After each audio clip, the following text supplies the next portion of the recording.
Assalamualaikum warahmatullahi wabarakatuh. Sebelumnya perkenalkan, nama saya Ahmad Fatih Rudi Surman dengan NIM 210301241401156.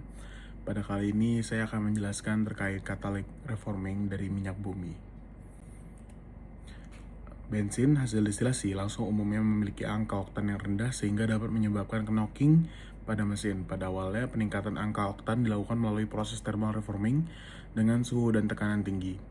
Namun, metode ini kurang efisien serta menghasilkan produk samping yang tidak diinginkan, sehingga kemudian dikembangkan proses katalytik reforming yang lebih efektif dan ekonomis. Apa sih katalytik reforming ini? Katalytik reforming adalah proses pengolahan fraksi nafta dari minyak bumi untuk meningkatkan angka oktan dengan bantuan katalis pada suhu dan tekanan tertentu.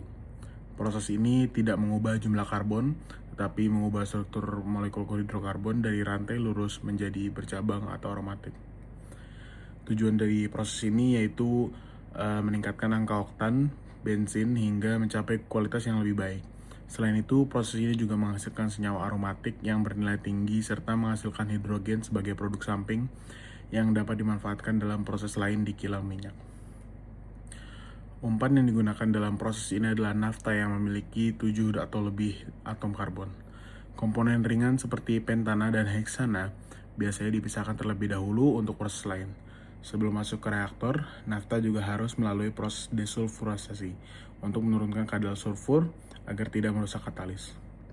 Yang selanjutnya ada nafta. Nafta yang mengandung 7 atau lebih karbon digunakan sebagai umpan reformer, pentana, dan heksana dikeluarkan dari nafta desulfurisasi untuk digunakan sebagai umpan isomerisasi.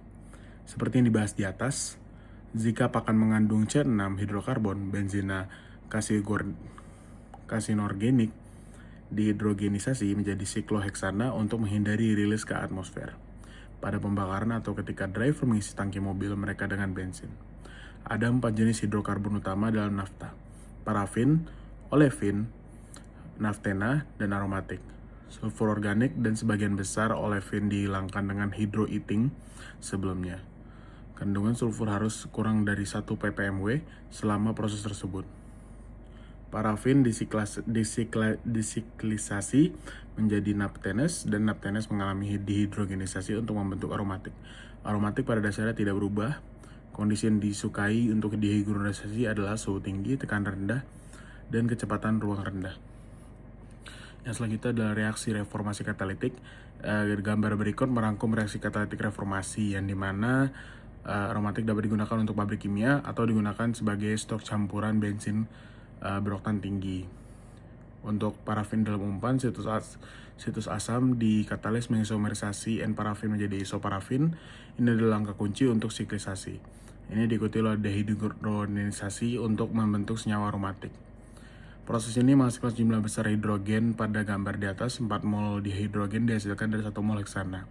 Hidrogen digunakan dalam hidrotreaters, hidrocrackers, unit isomerisasi, dan lain-lain. Berbeda dengan hydrocracking yang beroperasi pada tekanan tinggi, katalytik reforming beroperasi pada tekanan rendah dan suhu tinggi yang mendukung produksi aromatik. Isomerisasi alkil siklopentana menjadi sikloheksana merupakan langkah kunci dalam produksi benzena dan alkil benzena.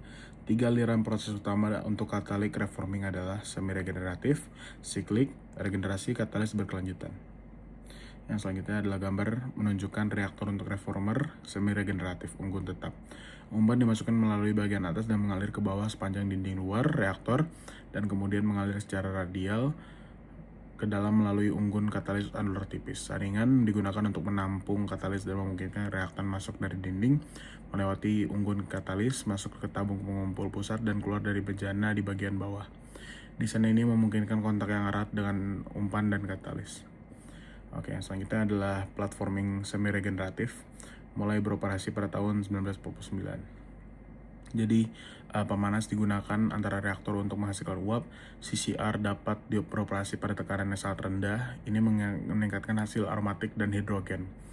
Tetapi mempercepat menonaktifkan katalis dengan meningkatkan laju pembentukan kokas. Tetapi pembentukan kokas yang lebih cepat tidak masalah dalam reformer CCR karena katalis terus diregenerasi. Ada 2 konfigurasi CCR berlisensi berdampingan oleh Accents dengan nama dagang oxidizer dan aromatizing.